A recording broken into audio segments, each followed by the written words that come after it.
ಈ ಅಮ್ಮರು ಎಲ್ಲಿ ತನಕ ಹೋದ್ರು ಇವ್ರ ಬುದ್ಧಿ ಮಾತ್ರ ಬಿಡಲ್ಲ. Hello everyone, welcome to my mini vlog. ಇವತ್ತಿನ ವ್ಲಾಗು ಅಜ್ಜಿ ಮನೆಯಲ್ಲಿ. ಬೆಳಗ್ಗೆ ಎದ್ದೊಳ್ಳೆ ಪಾಪು ಜೊತೆಗೆ ಒಂದು ಸ್ವಲ್ಪ ಹೊತ್ತು ಮಾತಾಡ್ಕೊತ ಕೂತೆ.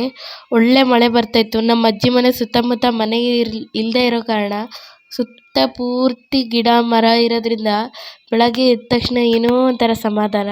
ಬೆಳಗ್ಗೆ ಎದ್ಕೊಂಡು ತಿಂಡಿ ಗಿಂಡಿ ಎಲ್ಲ ತಿಂದ್ಕೊಂಡು ಒಂದು ಸ್ವಲ್ಪ ಹೊತ್ತು ಅಡ್ಡಾಡಿ ಆಮೇಲೆ ನಮ್ಮ ಇನ್ನೊಂದು ಅಜ್ಜಿ ಮನೆಗೆ ಹೋದ್ವಿ. ನಮ್ಮ ಅಮ್ಮರ ಚಿಕ್ಕಪ್ಪ ಚಿಕ್ಕಮ್ಮರ ಮನೆ.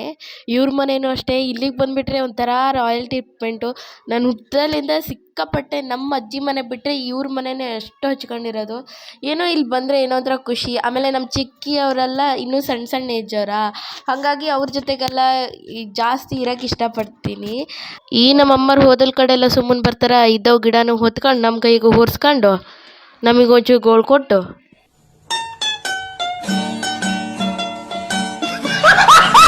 ಅಲ್ಲಿಂದ ಬಂದಳು. ಪಾಪ ಮುಂದೆ ತಿಂತಿದ್ದು ಕೂಸು ಹತ್ರ ಚಾಕ್ಲೇಟ್ ಇಸ್ಕೊಂಡು ಅದಕ್ಕೊಂಚೂರು ಗೋಳು ಕೊಟ್ಟು